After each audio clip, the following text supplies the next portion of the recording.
आप देख रहे हैं द न्यूज खबरें आप तक और मैं हूं आपके साथ अंजलि मिश्रा। द न्यूज में आप सभी दर्शकों का स्वागत है। इस बुलेटिन की शुरुआत से पहले नजर डालते हैं आज के हेडलाइंस पर। मधवापुर के नेशनल हाईवे 227 के किनारे एक 19 वर्षीय युवक का शव हुआ बरामद।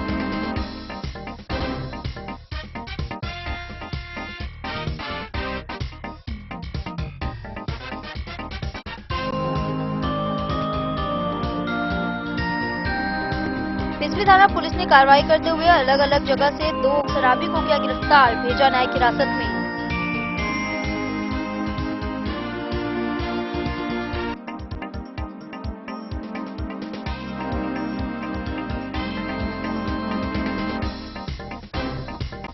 मधुबनी नगर निगम के सफाई कर्मी ने अपने 3 माह के बकाया वेतन को लेकर थाना मोड़ पर सड़क जाम कर किया उग्र प्रदर्शन।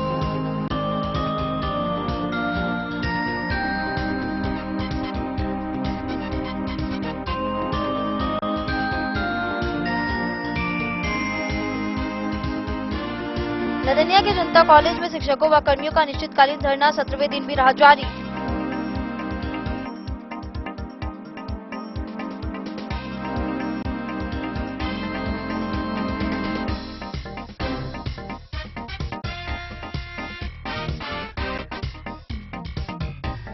मधेपुर के चुटनामा गांव में रास्ते को अतिक्रमण करने वालों के खिलाफ हुई कार्रवाई, घर एवं टाट को तोड़कर हटाया गया अतिक्रमण।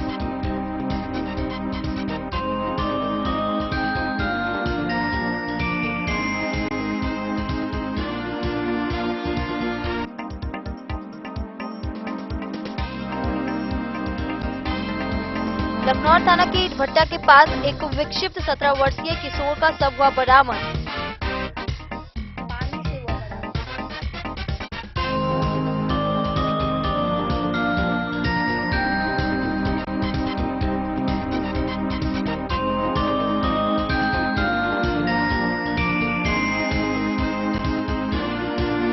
जिलाधिकारी ने बाढ़ पूर्व तैयारियों को लेकर वीडियो कॉन्फ्रेंसिंग के माध्यम से बैठक कर दिए महत्वपूर्ण निर्देश।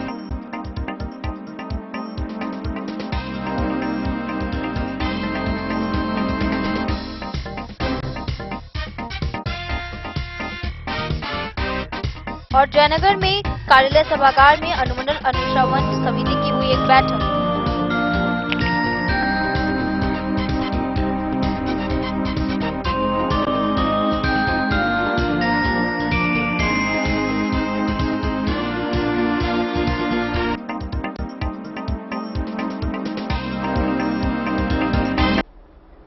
खबरें अब विस्तार से। मधवापुर प्रखंड के बासुकी चौक के पास नेशनल हाईवे 227 पर 19 वर्षीय किशोर का शव बरामद हुआ। पुलिस इंस्पेक्टर नीरज कुमार वर्मा ने घटनास्थल का जायजा लिया और शव को पोस्टमार्टम के लिए मधुबनी भेज दिया। मृतक का भाई मनोहर ठाकुर ने पुलिस को सूचित किया कि मेरा भाई मानसिक रूप से विक्षिप्त था और किसी अज्ञात वाहन की ठोकर से उसकी मौत हो गई। मधवापुर प्रखंड के बासुकी चौक के पास नेशनल हाईवे 227 के किनारे एक युवक का शव बरामद हुआ। पुलिस इंस्पेक्टर नीरज कुमार वर्मा ने घटनास्थल पहुंचकर वहां का जायजा लिया। उसके बाद मधवापुर पुलिस ने शव को पोस्टमार्टम के लिए मधुबनी भेज दिया।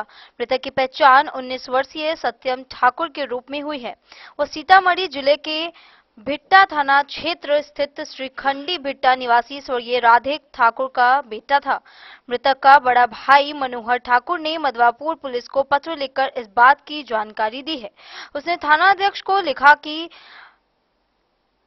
मृतक उसका छोटा भाई है, मानसिक रूप से विक्षिप्त था। वह बुधवार की रात करीब 8 बजे घर से निकला था। किसी अज्ञात वाहन की ठोकर से उसकी मौत होने की बात मृतक के भाई ने पुलिस को दिए गए पत्र में लिखी है। थानाध्यक्ष पंकज कुमार चौधरी ने बताया कि पोस्टमार्टम के बाद सबको उसके परिजन के हवाले कर दिया जाएगा। द न्यूज के लिए मधवापुर से एसके दीपक की रिपोर्ट।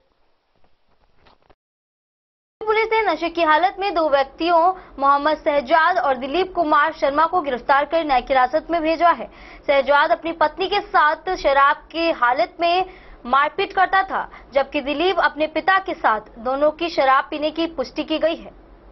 बिस्फी थाना की पुलिस ने कार्रवाई करते हुए अलग अलग 2 शराबी को गिरफ्तार कर न्यायिक हिरासत में भेज दिया है। पुलिस ने डायल 112 पर आई सूचना पर कार्रवाई करते हुए बिस्फी निवासी मोहम्मद शहजाद को नशे की हालत में गिरफ्तार कर थाना पर लाया गया। शराब के नशे में बराबर अपनी पत्नी के साथ मारपीट एवं गाली गलौज करता था। ब्रेथ एनालाइजर की जांच में शराब की पुष्टि हुई। इस मामले में शराबी की पत्नी के आवेदन पर प्राथमिकी दर्ज की गई है। दूसरी गिरफ्तारी भगौती निवासी दिलीप कुमार शर्मा का डायल 112 पुलिस द्वारा किया गया। शराब के नशे में पिता के साथ मारपीट कर रहा था, पकड़कर थाना पर लाया गया। पुलिस निरीक्षक सह बिस्फी थानाध्यक्ष अविनाश कुमार ने बताया कि जांच में शराब पीने की पुष्टि हुई है। दोनों को गिरफ्तार कर न्यायिक हिरासत भेज दिया गया है। बिस्फी से सत्यनारायण यादव की रिपोर्ट। मधुबनी नगर निगम के सफाई कर्मियों ने 3 माह के बकाया वेतन को लेकर थाना चौक पर उग्र प्रदर्शन किया और यातायात बाधित कर दिया। कर्मियों ने कहा कि एजेंसी ने 3 महीने से वेतन नहीं दिया है, जिससे उन्हें भुखमरी का सामना करना पड़ रहा है। उन्होंने नगर निगम से शीघ्र भुगतान की मांग की है। मधुबनी नगर निगम के 45 वार्डों में 450 के करीब कार्यरत सफाई कर्मियों का 48 घंटे से हड़ताल जारी है। 3 माह से वेतन भुगतान नहीं होने के कारण हड़ताल के दूसरे दिन जुटे सैकड़ों सफाई कर्मियों ने नगर थाना के सामने विद्यापति टावर चौक पर घंटों जाम कर यातायात बाधित कर दिया है। वहीं सड़क किनारे रखे कचरे से भरे डस्टबिन को लेटाकर सड़क पर कचरा फैलाकर नगर निगम के विरुद्ध जमकर रोषपूर्ण विरोध प्रदर्शन किया। इस दौरान मधुबनी दरभंगा मुख्य मार्ग पर आवागमन बाध हो गया है, जिससे पुलिस की गाड़ियों को भी आक्रोशित सफाई कर्मियों की भीड़ ने नहीं जाने दिया। सूचना पर नगर थाना अध्यक्ष सत्येंद्र कुमार ने हस्तक्षेप कर सफाई कर्मियों को समझा बुझाकर हड़ताल खत्म कराकर आवागमन चालू करवाया। बताइए। 4 महीना से पैसा नहीं मिल रहा है, बच्चा सब रूम में आ गया है, खाएंगे क्या कहा जा रहा है नगर निगम के द्वारा? क्या कह रहा है? कितने दिनों के पैसा बाकी है? 3 महीना पैसा बाकी है। तो आप लोग क्या चाहते हैं? हम लोग को पैसा दे देगा, उसके बाद काम करेंगे। इसलिए आप लोग पूरा कार्य बंद कर दिए हैं, ठप कर दिए हैं पूरे शहर में, नगर निगम क्षेत्र में? पूरा हम लोग इतना कोई वार्ता के लिए आए हैं कि नहीं अभी तक? सरकार अपने अंदर में ले, एजेंसी के माध्यम से रखा है, एजेंसी को हटावे, सरकार अपने अंदर में रखे। हम मेहनत करते, हम लोग खाता है ठेकेदार, यहाँ पर ठेका जो टेंडर लिया है एजेंसी खटाता है, एजेंसी तो सिर्फ शोषण करता है। कितने दिनों का पैसा बकाया है आप लोग को? 4-4, 5-5, 6-6 महीना का वेतन बकाया है। क्या नाम हुआ? मिथिलेश कुमार। मधुबनी से फिरोज आलम की रिपोर्ट। लदनिया प्रखंड के सुखदेव महतो जनता कॉलेज शिक्षकों और कर्मचारियों का अनिश्चितकालीन धरना 17वें दिन भी जारी रहा। साफ सुथरी मांगों को लेकर धरना दे रहे शिक्षकों ने कुलपति से मिलकर समस्याओं पर चर्चा की। मांगों को पूरी नहीं होने पर अर्धनग्न प्रदर्शन और आमरण अनशन की चेतावनी दी है। लदनिया प्रखंड के खाजीडी स्थित सुखदेव महतो जनता कॉलेज के शिक्षक व शिक्षकेतर कर्मचारियों का गुरुवार को 17वां दिन अनिश्चितकालीन धरना जारी रहा। साफ सुथरी मांगों को लेकर जारी अनिश्चितकालीन धरना का नेतृत्व प्रोफेसर गौरी शंकर कामत, भोला प्रसाद महतो, शंभुनाथ झा एवं काशी प्रसाद सिंह ने किया। धरना को प्रोफेसर दिलीप कुमार, राजकिशोर सिंह, राम परीक्षण सिंह, लुचाई सिंह, मनोज कुमार एवं भोगेंद्र नारायण सिंह समेत अन्य लोगों ने संबोधित किया। वक्ताओं ने कहा कि धरना स्थल से एक शिष्टमंडल ने विश्वविद्यालय के कुलपति से भेंट कर समस्या से अवगत कराया है, जिसके आलोक में विश्वविद्यालय के द्वारा इस विषयों पर पहल करते हुए 1 सप्ताह के भीतर सभी हिसाब को प्रेषित करने की बात की गई है। वक्ताओं ने कहा कि हम लोग अपनी साफ सुथरी मांगों को लेकर बीते 9 जुलाई से लगातार धरना दे रहे हैं। जब तक कॉलेज प्रशासन के द्वारा हमारी मांगों को पूरा नहीं किया जाता, तब तक धरना जारी रहेगा। वक्ताओं ने कहा कि हम शिक्षक व शिक्षकेतर कर्मचारियों के द्वारा अपनी जायज मांगों को धरना दे रहे हैं। मांग पूरा नहीं होने पर प्रदर्शन करने बाद आमरण अनशन किया जाएगा। वक्ताओं ने कहा कि हमारी मांगों में राज्य देश के अनुसार 20 जनवरी 2019 से 23 तक कॉलेज के आंतरिक स्रोत का 70% राशि का भुगतान किया जाना जाए। अनुशंसित पद पर कार्यरत कर्मचारियों का पदसृजन अविलंब कराए जाने एवं किसी भी परिस्थिति में बिना पूर्व के सूचना के कर्मचारियों का मासिक वेतन बंद नहीं किया जाए। इसके अवकाश प्राप्ति से खाली होने वाला पद पर कार्यरत कर्मचारियों को ही रखा जाए। कॉलेज में संचालित कर्मचारी कल्याण कोर्स की राशि 2018 से अद्यतन कर्मचारी कल्याण कोर्स में जमा किया जाए एवं राशि केवल कर्मचारियों के कल्याण में ही खर्च किया जाए। कर्मचारी के अवकाश होने पर उसे सेवा से मुक्त किए जाने के साथ अवकाश प्राप्त कर्मचारियों को पेंशन लागू किया जाए। दूसरा मांग है, अभी तक विश्वविद्यालय के द्वारा पहल की गई है, जो पत्र मेरे हाथ में, उन्होंने शासी निकाय को आगाह किया है कि आज चिट्ठी मिली है 24 को, इसमें स्पष्ट रूप से लिखा हुआ है कि 1 सप्ताह के अंदर आप सारे हिसाब को प्रेषित करें। और क्या है कि 2019 से माननीय उच्च न्यायालय के मुख्य न्यायाधीश एवं शिक्षा विभाग के शिक्षा मंत्री एवं शिक्षा सचिव के दोनों के द्वारा आदेश पारित हुआ कि सन 2019 से कॉलेज के कुल आमदनियों का 70% कर्मचारियों के मद में, वेतन मद में बांटा जाए। लेकिन अभी तक हम लोगों को 70 के बदले 7% ही दिया जा रहा है। 63% यहाँ के शासी निकाय के द्वारा उसको हजम किया जा रहा है। हमारी 7 सूत्री मांगे जी, पहला मांग है कि हमको सरकार का जो आदेश है 70% कर्मचारियों के बीच बटे। दूसरा मांग है हमारा कि अनुशंसित पद पर जो कार्यरत कर्मचारी है उसका पद सृजन करवाया जाए।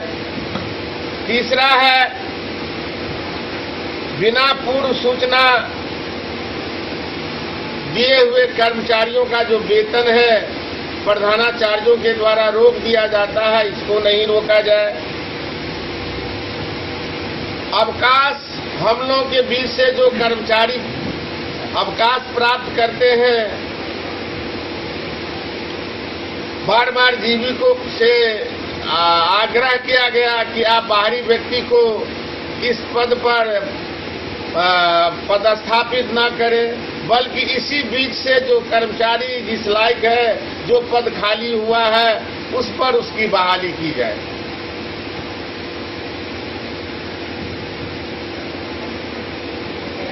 उसके बाद मेरा 5वां मांग है, महाविद्यालय में कोर्स है कर्मचारी कल्याण कोर्स, उसका खर्च जो है हम लोग बहुत मेहनत करके सन 2016 में एक अकाउंट खोलवाया जिसका नाम था कर्मचारी कल्याण कोर्स।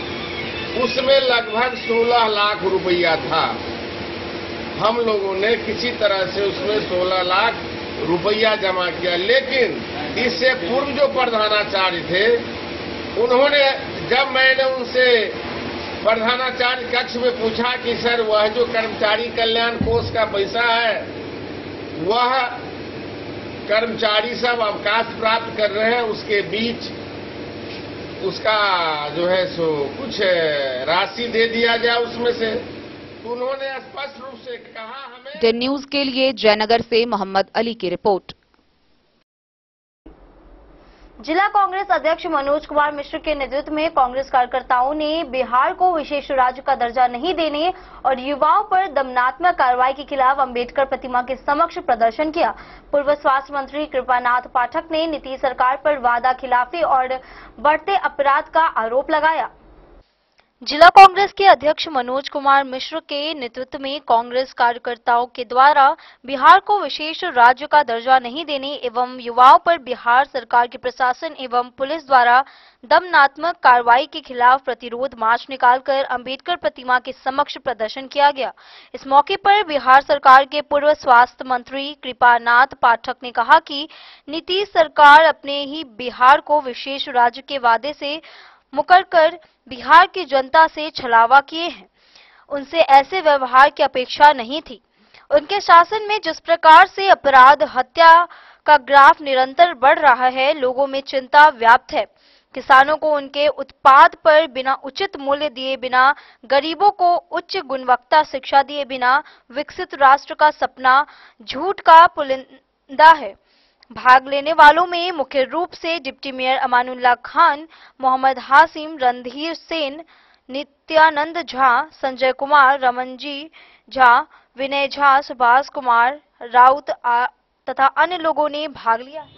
आपको मालूम है कि कल बिहार में सभी नौजवानों ने, कांग्रेस के नेताओं ने कल आंदोलन किया था। अपनी मांग उनकी थी कि आपने ये फैसला लिया था कि हम इस स्टेट को स्पेशल दर्जा दिलाने का काम करेंगे। जो विधानमंडल दल में सभी दल के सदस्यों ने आपके प्रपोजल को सहमति दिया था और ये निर्णय लिया था कि हर कीमत पर सरकार किसी की भी होगी तो हम पूरा इसको विशेषाधिकार जो हम पिछड़े हुए हैं वो बराबरी के लिए हम देंगे। लेकिन आप अभी जाने के पहले दिल्ली आपने जनता को, बिहार को कहा कि हम हर कीमत पर लेंगे।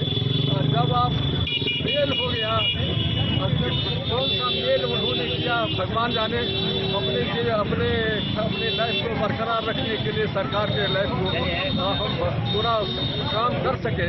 और उसमें आपने 2 रोड के बारे में देखे होंगे कि पूर्णिया कैसे जाएंगे, एक और रोड है जिसमें उन्होंने पैसा दिया है और उसमें कह दिया कि हम इतना पैसा दिया इसलिए विशेष दर्जा खुदरा तौर पर हम दे करके आपको पूरा किया और इस पर संतुष्ट हैं। इसलिए हम लोगों ने जगाया है कि आप लोगों के साथ धोखा कर रहे हैं कि बिहार की जनता के जो प्रतिनिधित्व करने वाले जो विधान। मधुबनी से फिरोज आलम की रिपोर्ट। वक्त चला एक छोटे से ब्रेक का। मिलते हैं ब्रेक के बाद, आप बने रहिए हमारे साथ। लाल बाबू प्रसाद एंड सन्स, संकट चौक, बैंक ऑफ इंडिया के बगल में, मधुबनी। इस शादी सीजन सिर्फ हमारे साथ खरीदे और पाए 100% एक्सचेंज वैल्यू। आप सोने चांदी या हीरे के आभूषणों की तलाश में हैं तो हमारे ज्वेलरी शॉप में मिलेंगे आपको हर तरह के आभूषण बेहद किफायती दामों पर। हर अवसर के लिए आभूषण आपके बजट में। लाल बाबू प्रसाद एंड सन्स, संकट चौक, बैंक ऑफ इंडिया के बगल में, मधुबनी। नए और शानदार स्टॉक के साथ अब हर रिश्ते को करे और भी सुंदर। लाल बाबू प्रसाद एंड सन्स, संकट चौक, बैंक ऑफ इंडिया के बगल में, मधुबनी। हमारे सभी गोल्ड ज्वेलरी शॉप पर HUID है मौजूद।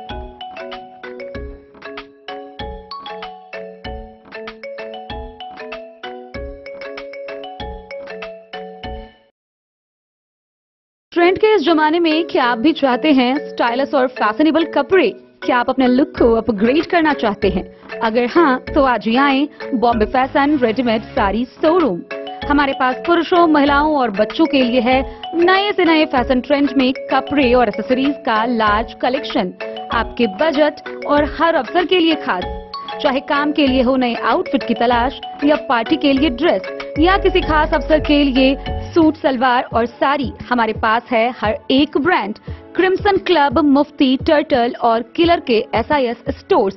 इसके अलावा रेमंड, स्पार्की, जॉकी, लक्ष्मीपति, मान्यवर, ब्लैकबेरी, नवाब पार्कर जैसे बड़े ब्रांड।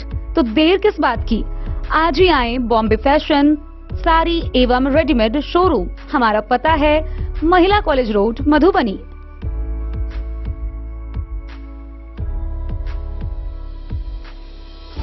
अगर है आपको सोने चांदी या हीरे के आभूषणों की तलाश तो आज ही आएं लाल बाबू ज्वेलर्स, महिला कॉलेज रोड, मधुबनी। मिथिलांचल में 100 वर्ष से अधिक की विरासत और आपकी सेवा में हर आभूषण पर हॉलमार्क उपलब्ध है। हर अवसर के लिए आभूषण, शादी हो, पार्टी हो, त्योहार हो, आपके बजट में और आपके डिजाइन के अनुसार। तो आज ही हमारी ज्वेलरी शॉप पर आएं और अपने प्रियजनों के लिए खरीदें खूबसूरत आभूषण।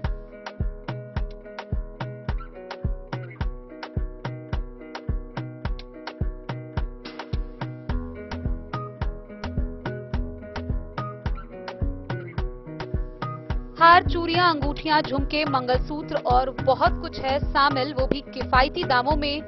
मधुबनी में सबसे कम मेकिंग चार्ज पर। लाल बाबू ज्वेलर्स, महिला कॉलेज रोड, मधुबनी।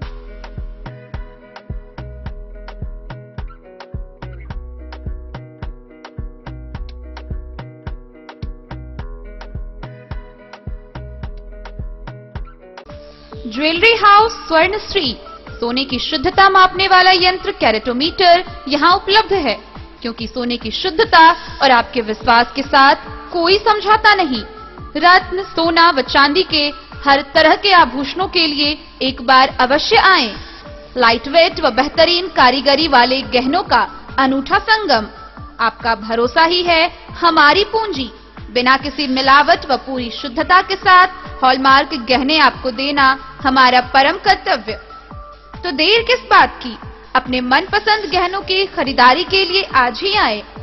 पता याद रखें, ज्वेलरी हाउस स्वर्णश्री, बड़ा बाजार, मधुबनी।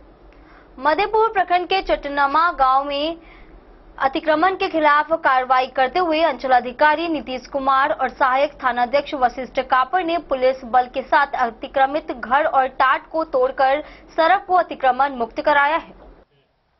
मधेपुर प्रखंड क्षेत्र अंतर्गत चटनमा गांव में रास्ते को अतिक्रमण करने वालों के खिलाफ कार्रवाई हुई। अंचलाधिकारी नीतीश कुमार एवं सहायक थानाध्यक्ष वशिष्ठ कापर महिला एवं पुलिस बल के साथ डारा पंचायत के चटनमा गांव पहुंचकर आम रास्ते को के घर एवं टाट लगाकर अतिक्रमण कर रखे लोगों के खिलाफ कार्रवाई करते हुए टाट एवं घर को तोड़कर जमीन पर गिराया गया और सड़क की जमीन को अतिक्रमण मुक्त कराया गया। इस बात को देखकर आम रास्ता या सरकारी जमीन को अतिक्रमण कर रखे लोगों के बीच दहशत का माहौल है एवं यह चर्चा का विषय बना हुआ है। बोले द न्यूज के लिए मधेपुर से अबू सलीम की रिपोर्ट। लखनऊ थाना क्षेत्र के सैनीटोल ईट भट्टा के पास पानी से 17 वर्षीय किशोर का शव बरामद हुआ। स्थानीय लोगों ने सबकी सूचना पुलिस को दी। किशोर मानसिक रूप से विक्षिप्त था। पोस्टमार्टम के लिए मना करने पर शव परिजन को सौंप दिया गया। झंझारपुर स्थित लखनऊ थाना क्षेत्र के सहनीटोल ईट भट्टा के निकट पानी से एक 17 वर्षीय युवक का शव बरामद हुआ। गुरुवार सुबह जब लोग अपने खेत में काम करने जा रहे थे तो एक शव को पानी में तैरते देखा। पानी में शव की खबर से आसपास के गांव के लोगों की भीड़ उक्त स्थान पर जमा हो गई। लोग कई तरह की प्रतिक्रिया दे रहे थे। कोई विक्षिप्त युवक बता रहा था तो कोई मानसिक असंतुलन। स्थानीय लोगों ने घटना की जानकारी लखनऊ थाना को दी। थानाध्यक्ष रेणु कुमारी फौरन अपने दल बल के साथ घटनास्थल पर पहुंचकर सबको अपने कब्जे में लेकर तहकीकात शुरू की। दोपहर बाद थानाध्यक्ष रेणु कुमारी से लाश के संबंध में पूछने पर उन्होंने बताया कि मृत व्यक्ति भैरवस्थान थाना क्षेत्र के नरुआर गांव के अख्तर अंसारी का पुत्र समी आलम है। परिजनों के अनुसार मृतक मानसिक रूप से विक्षिप्त बताया गया है। परिजन द्वारा पोस्टमार्टम के लिए मना करने पर पुलिस ने पंचनामा बनाकर परिजन को लाश सुपुर्द कर दिया है।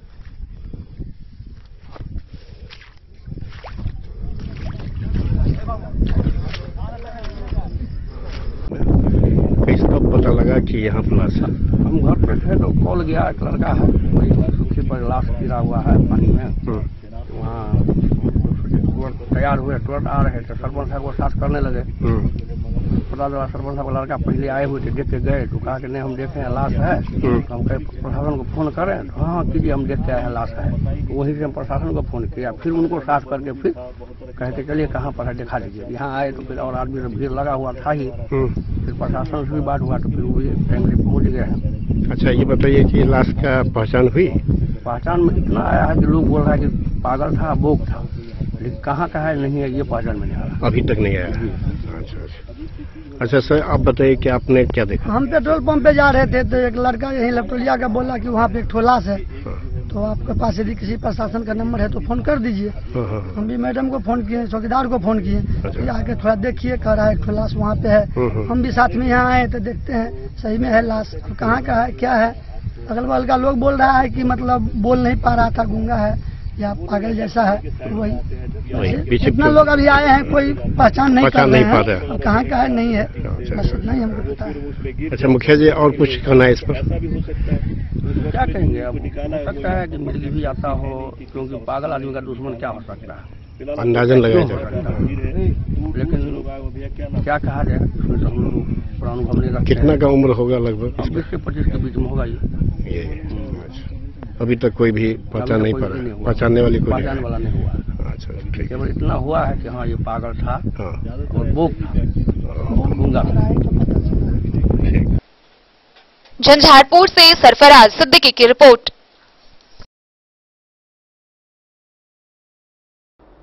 जिलाधिकारी अरविंद कुमार वर्मा ने बाढ़ पूर्व तैयारियों की समीक्षा के लिए वीडियो कॉन्फ्रेंसिंग की। उन्होंने नदियों, तटबंधों और सड़कों की निगरानी, बाढ़ पीड़ितों के आधार पर वेरिफिकेशन और राहत सामग्री की उपलब्धता पर निर्देश दिए। उन्होंने बाढ़ आश्रय स्थलों की समीक्षा और रिपोर्ट देने के भी निर्देश दिए।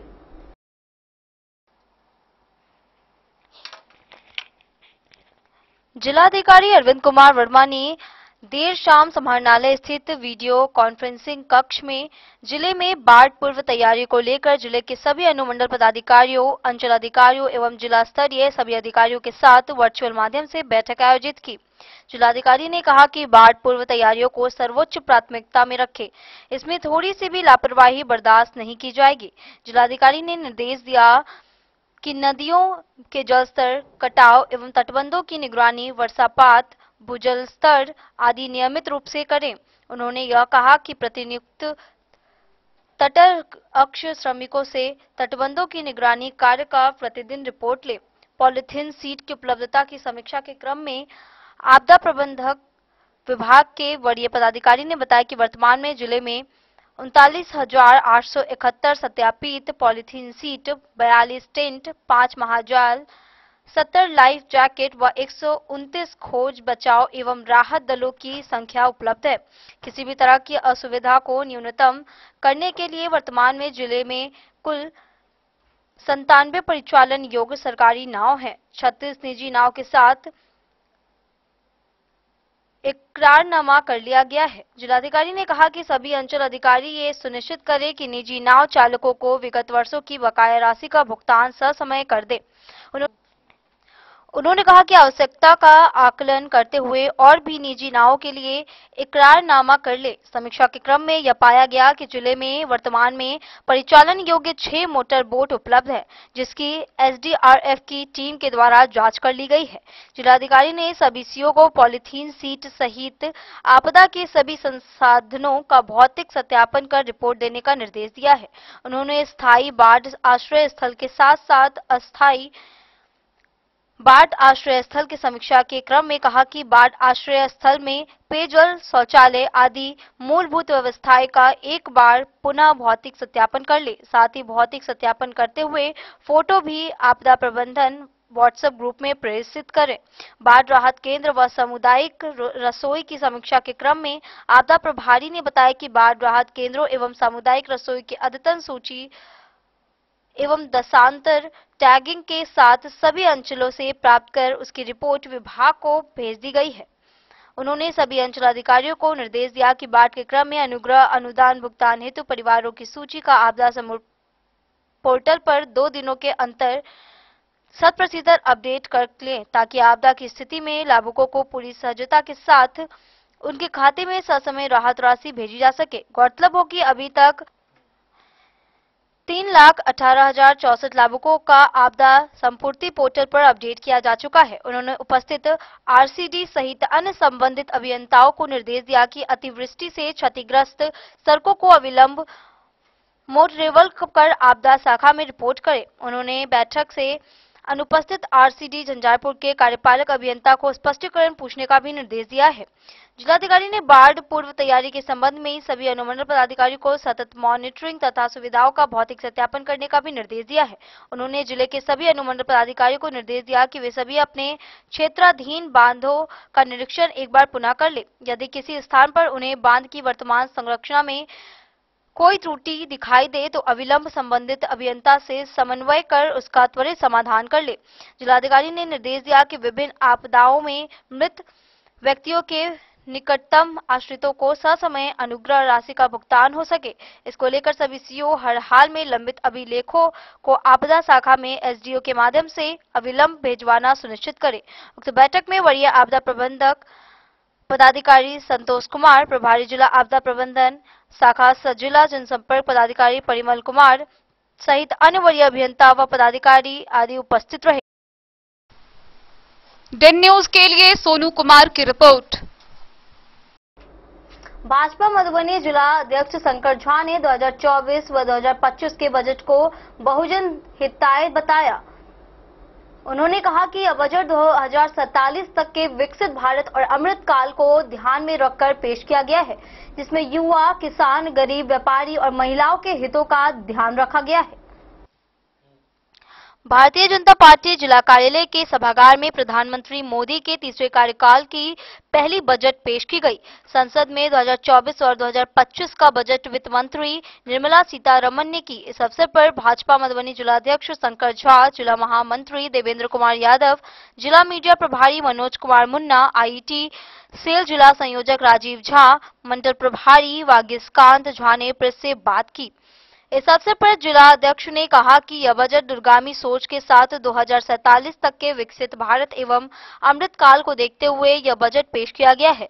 इस अवसर पर प्रधानमंत्री नरेंद्र मोदी एवं माननीय वित्त मंत्री निर्मला सीतारमण ने के प्रति आभार प्रकट करते हुए कहा कि हर वर्ग के लोगों को खास करके युवा, किसानों, गरीबों, व्यापारियों एवं महिलाओं के हित की बात की गई है।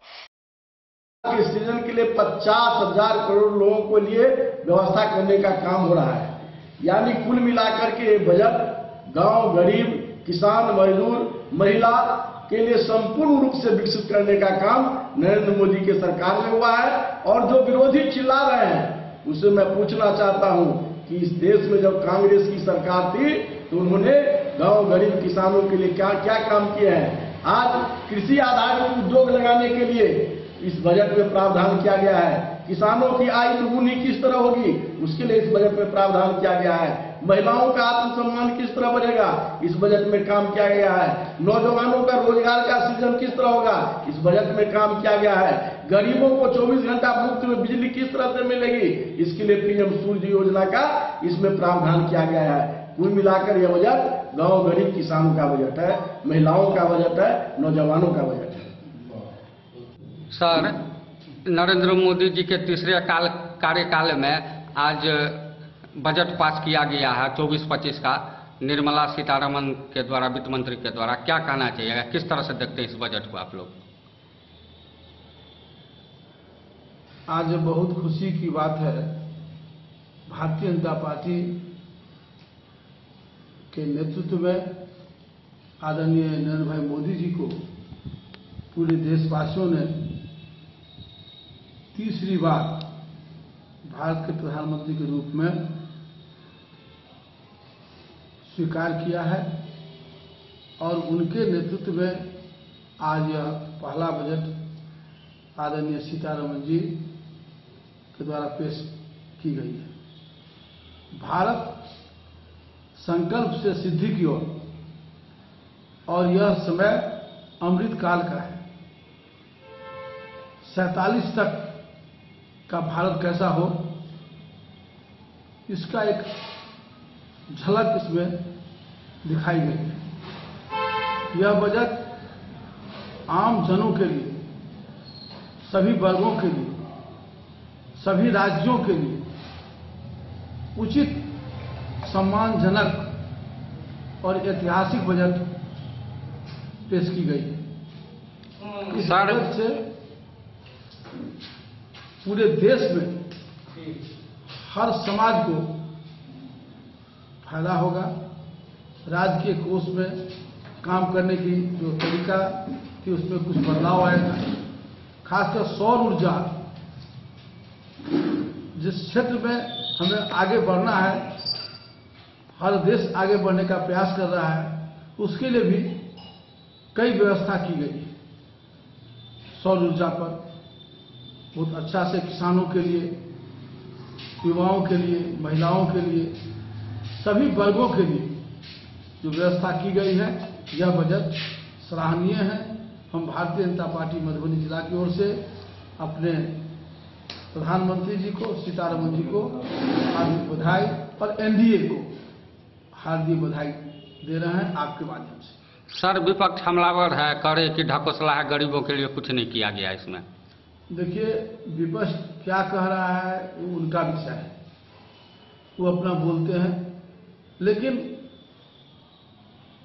किसी बात बोलने से पहले निगेटिव नहीं बोलना चाहिए।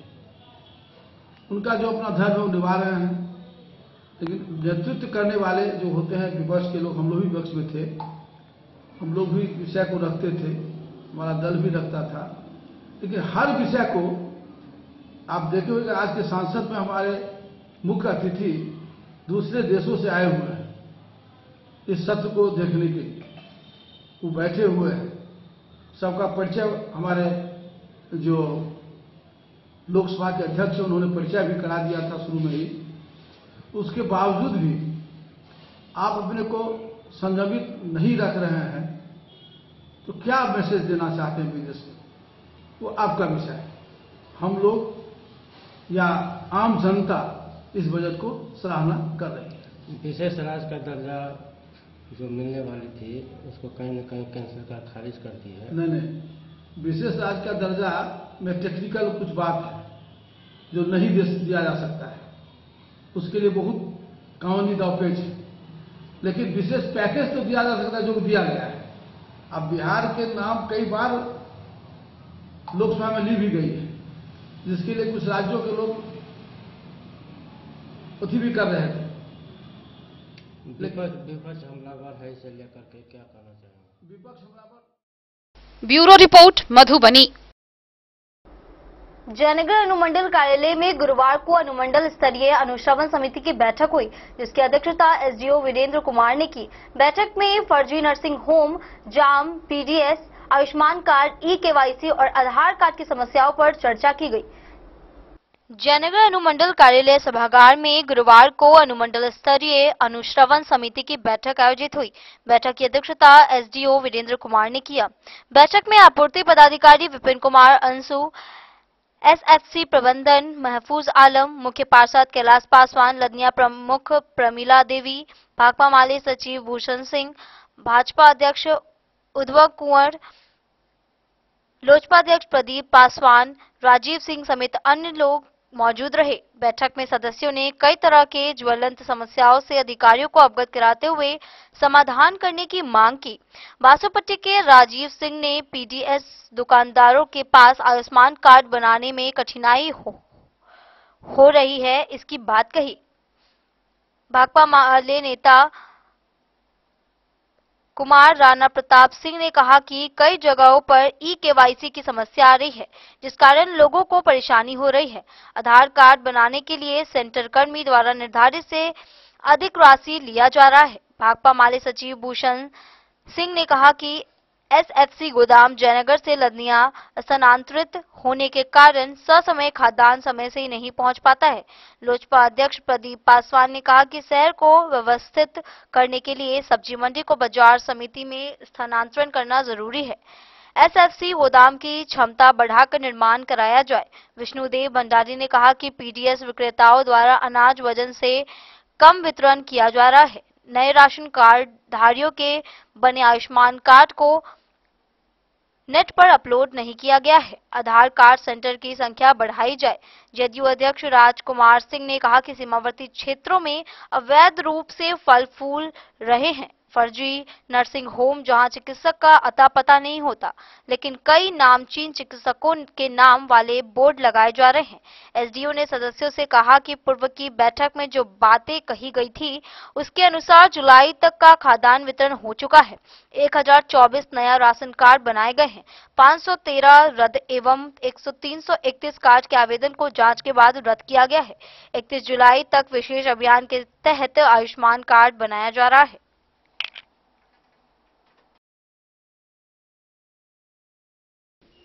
डेन न्यूज के लिए जयनगर से मोहम्मद अली की रिपोर्ट।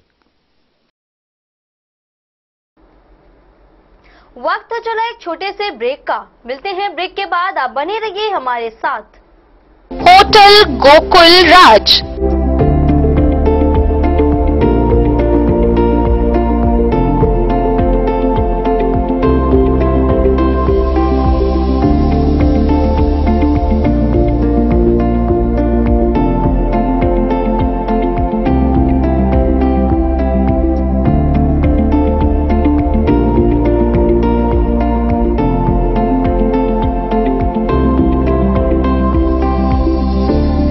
शहर के भीड़ भाड़ से दूर शांति और सुकून से भरे वातावरण में मधुबनी शहर के लहरियागंज वार्ड नंबर 1 में पूरे मिथिलांचल क्षेत्र का सबसे भव्य होटल होटल गोकुल राज।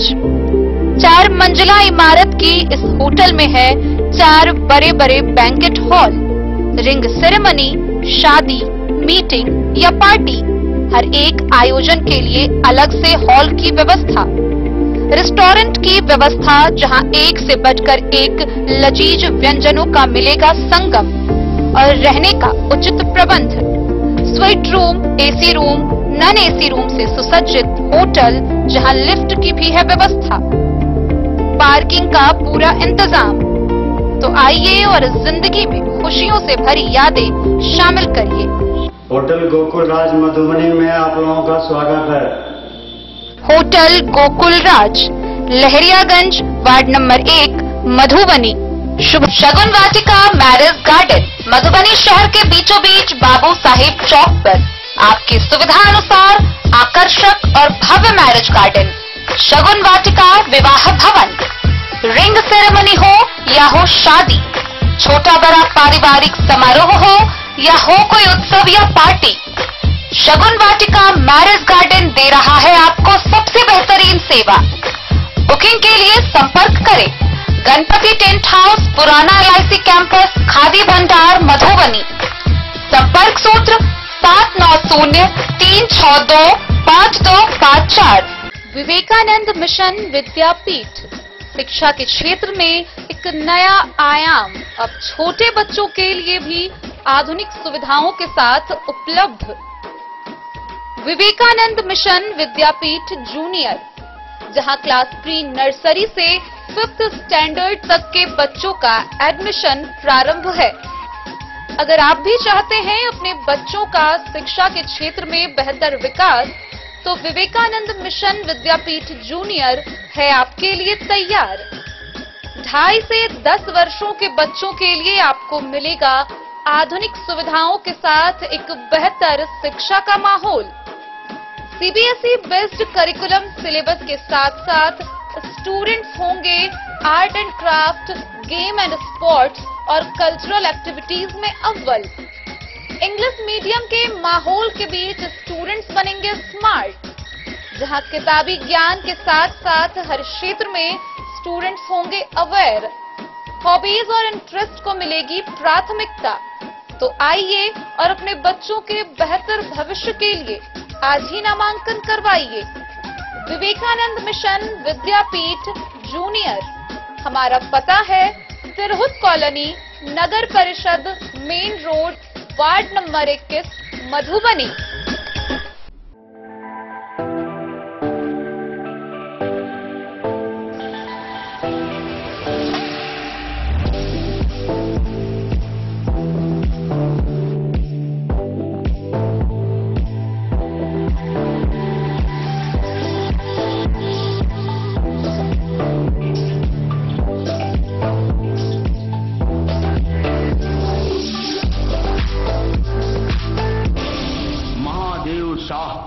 Amarnath Prasad jewellers 916 hallmark branded gold एवं diamond jewellery showroom Gandhi. Pirokhar panchayat का सड़क संपर्क पिछले 24 दिनों से टूटा हुआ है। रातू नदी पर निर्माणाधीन पुल का डायवर्जन टूटने से गांव का प्रखंड मुख्यालय मधवापुर से संपर्क कट गया है। ग्रामीणों ने खुद श्रमदान कर चचड़ी पुल बनाना शुरू किया है। सीओ ने बताया कि समस्या का समाधान सीतामढ़ी जिले के पथ निर्माण विभाग द्वारा किया जाएगा। 2 जिलों के कार्य के पेच में पिरोखर पंचायत का सड़क संपर्क जोड़ने का कार्य फंसा हुआ है। वहां के लोगों का सड़क संपर्क पिछले 24 दिनों से प्रखंड मुख्यालय मधवापुर से कटा हुआ है। मामला एकारी मधवापुर सड़क मार्ग का है। पिरोखर गांव से गुजरने वाली रातो नदी पर निर्माणाधीन पुल के बगल का डायवर्जन 23 दिन पहले 2 जुलाई को टूटा था। इस वजह से पिरोखर पंचायत के लोग लगातार आवागमन की परेशानी झेल रहे हैं। ग्रामीण युवक विक्की दुबे सहित एकारी, सुजातपुर और पिरोखर के कई लोगों ने बताया कि वे लोग मधुबनी और सीतामढ़ी जिले के हाकिमों के दफ्तरों का चक्कर लगाकर थक चुके हैं। सरकार के स्तर से समस्या समाधान कराने की आशा टूट गई है। उसके बाद ग्रामीण युवाओं की टोली ने खुद से रास्ता बनाने का निर्णय लिया। आवागमन बहाल कराने के लिए स्थानीय युवकों ने श्रम दान कर चचरी पुल का निर्माण शुरू किया। इस संबंध में पूछे जाने पर सीओ नीलेश कुमार ने बताया कि उन्होंने मधुबनी डीएम की बैठक में यह समस्या उठाई थी। बताया गया कि सीतामढ़ी जिले के अधीन में मधवापुर प्रखंड के पिरोखर पंचायत का यह कार्य है। वहां के पथ निर्माण विभाग ने संबंधित संवेदक को पत्र लिखकर इस विषय में आवश्यक निर्देश दिया है।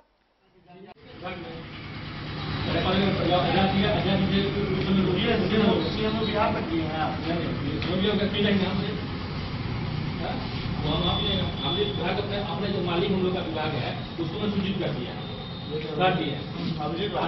प्रशासन को कैसे लाना है सिस्टम में? हम लोग विभाग के अंदर काम करें। विभाग जो हमको जीतेगा उसी का काम करेंगे। विभाग कर रहे हैं ना, जो भाई बाधित नहीं होगा। विभाग हमारा एक मशीन की खर्च देता है, एक मशीन खर्च करता है। सुनिए ना, एक हमको देगा उसमें खर्च करेंगे। विभाग कंपनी को मान लिया आपने ब्रेक बनाता है, फ्री भावना है तो आपको मान लिया इस पर दे दिया, चलिए अलग बात है। हमारे वो चीज तो नहीं कर पाएंगे। ये कह रहे हैं कि विभाग को आप मान लिया किसी अंदर काम कर रहे हैं, आप मान लीजिए आपके ठेकेदार है, आप कैसे कम कर दीजिए अपने पर? आप थोड़े खेत खलिहान में उसके काम कर दीजिएगा उसको जी। आप विभाग सूचित कीजिएगा, विभाग कहिएगा, विभाग 20 रुपये पैसा डालिएगा, विभाग नहीं सुन रहा है तब कुछ कहेगा जी। हमारा यही स्पष्ट है। द न्यूज के लिए मधवापुर से एसके दीपक की रिपोर्ट। नेपाल सरकार ने त्रिभुवन अंतर्राष्ट्रीय हवाई अड्डे पर हुई विमान दुर्घटना के बाद गुरुवार को राष्ट्रीय शोक घोषित किया है, जिसमें 18 लोगों की मौत हो गई थी। सरकार ने झंडे को आधा झुकाने और घटना की जांच के लिए 5 सदस्यीय समिति गठित करने का निर्णय लिया है। नेपाल सरकार ने राजधानी के त्रिभुवन अंतर्राष्ट्रीय हवाई अड्डे पर हुई भयावह घटना के बाद गुरुवार को राष्ट्रीय ध्वज को आधा झुकाने का फैसला किया है। इस हादसे में विमान में सवार 18 लोगों की मौत हो गई थी। सरकार के प्रवक्ता पृथ्वी सुब्बा गुरुंग ने पुष्टि की कि बुधवार शाम को एक आपातकालीन कैबिनेट बैठक बुलाई गई और सौर विमान दुर्घटना के पीड़ितों के सम्मान में झंडे को आधा झुकाने का निर्णय लिया गया। गुरुंग ने न्यूज एजेंसी को बताया कि कैबिनेट बैठक में गुरुवार को पूरे देश में झंडे आधे झुके रखने का फैसला किया गया है। साथ ही घटना की जांच के लिए 5 सदस्यीय समिति का गठन किया गया है। समिति का नेतृत्व नेपाल के नागरिक उड्डयन प्राधिकरण के पूर्व महानिदेशक रतीश चंद्र लाल सुमन करेंगे। Bureau report Madhubani. बेजा थाना क्षेत्र के बल्थी गांव में 10 वर्षीय बच्चे की कोसी नदी में डूबने से मौत हो गई। माता पिता ने पोस्टमार्टम से इनकार कर अंतिम रस्म अदा किया है। पूरे गांव में मातम का माहौल बना हुआ है। बेजा थाना क्षेत्र के बल्थी गांव में मातम पसरा हुआ है। एक 10 वर्षीय बालक की कोसी नदी में डूबने से मौत हो गई। माता समेत पूरा गांव मातम में डूब गया है। मृतक की पहचान मोहम्मद रफीक शाह के 10 वर्षीय पुत्र मोहम्मद साहबान के रूप में की गई है, जो कोसी नदी के शाखा में अन्य बच्चों के साथ नहा रहा था। इसी दौरान गहरे पानी में जाने से उसकी मौत हो गई। माता पिता ने पोस्टमार्टम कराने से मना कर दिया है, इसलिए पंचनामा बनाकर उसकी आखिरी रस्म अदा कर दी गई है। इस मौके पर स्थानीय वार्ड सदस्य समेत हाफिज समीम अहमद तथा अन्य ग्रामीणों ने गहरे दुख का इजहार किया है।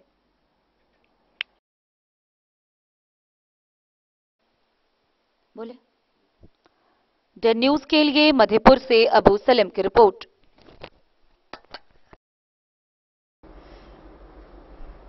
मधुबनी नगर थाना की गश्ती ने किशोरी लाल चौक पर परवल के कार्टून से 42 लीटर अंग्रेजी शराब बरामद किया है। शराब तस्कर मौके से फरार हो गया है। पुलिस ने शराब और ऑटो रिक्शा को जब्त कर विधिक कार्रवाई शुरू की है। शराब तस्कर शराब की तस्करी करने से बाज नहीं आ रहे हैं। पुलिस द्वारा भी शराब तस्करों के विरुद्ध लगातार छापेमारी कर भारी मात्रा में शराब की बरामदगी की जा रही है। इसे लेकर शराब तस्करों द्वारा इन दिनों तू डाल डाल में पात पात वाली कहावत को चरितार्थ कर अनोखे तरीके से शराब की तस्करी की जा रही है। इसी क्रम में मधुबनी नगर थाना की गश्ती दल में शामिल पुलिस को नगर के किशोरी लाल चौक पर ऑटो रिक्शा में लदी परवल के कार्टून से भारी मात्रा में अंग्रेजी शराब बरामद करने में सफलता मिली है। वहीं शराब तस्कर मौके से फरार होने में कामयाब हो गया है। इस संबंध में नगर थानाध्यक्ष सत्येंद्र कुमार ने बताया कि नगर थाना के गश्ती दल की पुलिस द्वारा रात्रि गश्ती के दौरान सुबह तकरीबन 4 बजे संदेह के आधार पर नगर के किशोरी लाल चौक से आ रही एक ऑटो रिक्शा को रोका गया। पुलिस को देखते ही ऑटो चालक एवं ऑटो पर सवार शराब तस्कर फरार हो गए। थानाध्यक्ष सत्येंद्र कुमार ने बताया कि पुलिस ने जब ऑटो रिक्शा का चेकिंग किया तो उस पर लदे परवल के कार्टून में छिपाए गए रॉयल स्टैग एवं ब्लेंडर ब्रांड का कुल 42 लीटर अंग्रेजी शराब की बरामदगी हुई। उन्होंने बताया कि शराब एवं ऑटो रिक्शा को जब्त कर विधि सम्मत कार्रवाई की जा रही है। रात्रि गश्ती में गश्ती पार्टी के द्वारा सुबह 4 बजे के लमसम एक ऑटो रिक्शा के आ रही थी। उस पर संदेह होने पर उसको रोकने का इशारा किया गया।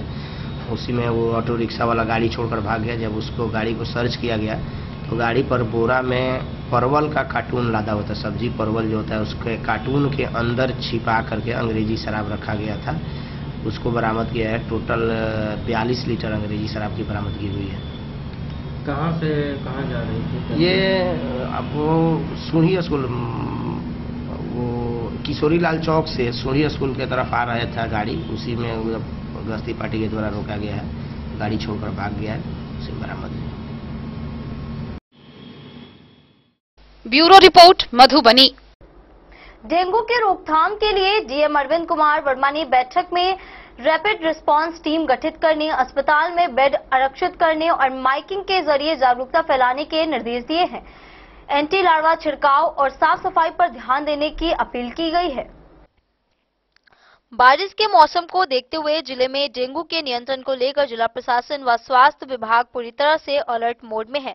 हालांकि वर्तमान में जिले में डेंगू के एक भी मामले नहीं हैं, लेकिन बीमारी से बचाव के लिए आवश्यक कदम उठाए जा रहे हैं। डेंगू से बचाव एवं रोकथाम को लेकर जिलाधिकारी अरविंद कुमार वर्मा की अध्यक्षता में समाहरणालय स्थित कार्यालय कक्ष में समीक्षात्मक बैठक का आयोजन किया गया। जिलाधिकारी ने नगर आयुक्त को निर्देश दिया कि माइकिंग कर लोगों को डेंगू से बचाव को लेकर जागरूक करें। उन्होंने इसको लेकर कचरा उठाव वाली गाड़ियों में लगी माइक का उपयोग करने का निर्देश दिया। जिलाधिकारी ने निर्देश दिया कि डेंगू के एक भी मरीज मिलने पर आसपास के 500 मीटर के परिधि में एंटी लार्वा केमिकल का छिड़काव करें। साथ ही स्थायी जल जमाव वाले जगहों पर एंटी लार्वा केमिकल का छिड़काव करने का निर्देश दिया। उन्होंने कहा कि मरीज मिलने पर शहरी क्षेत्र में नगर निगम की ओर से छिड़काव कराना है, जबकि ग्रामीण इलाकों में स्वास्थ्य विभाग के द्वारा छिड़काव कराया जाना है।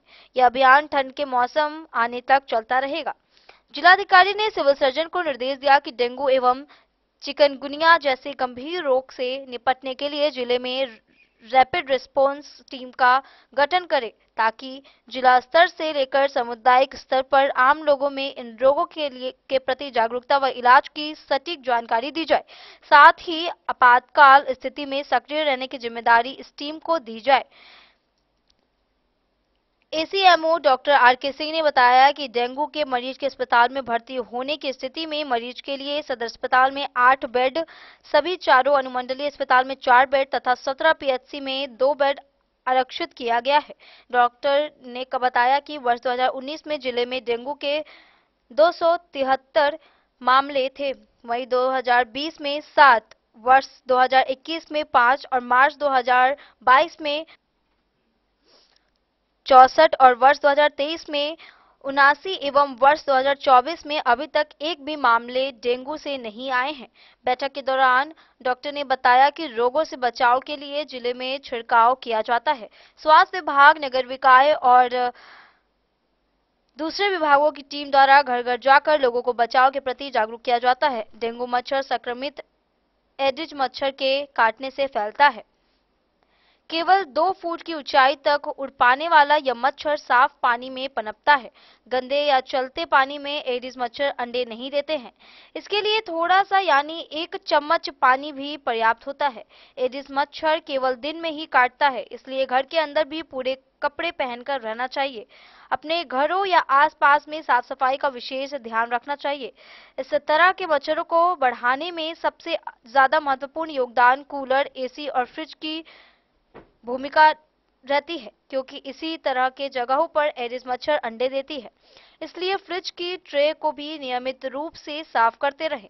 बुखार होने पर नजदीकी स्वास्थ्य केंद्र जाएं और चिकित्सकीय परामर्श लेने के बाद ही अपना इलाज कराएं। लेकिन अपनी मर्जी से दवा दुकान से दवा खरीदकर ना खाएं, बल्कि चिकित्सक से उपचार करने के बाद ही दवा खाने चाहिए। बैठक में नगर आयुक्त Anil Chaudhary, civil surgeon doctor Naresh Kumar Bimsaria, DPRO Parimal Kumar, Piramal प्रतिनिधि धीरज कुमार सिंह, सिफार प्रतिनिधि अमन कुमार सहित अन्य कर्मी उपस्थित रहे। Bureau report, Madhubani. आज के इस बुलेटिन में फिलहाल इतना ही। कल फिर हाजिर होंगे नए खबरों के साथ। तब तक दीजिए पूरी टीम को इजाजत और मधुबनी के हर छोटे बड़े खबरों को देखने के लिए देखते रहिए डेन न्यूज। नमस्कार।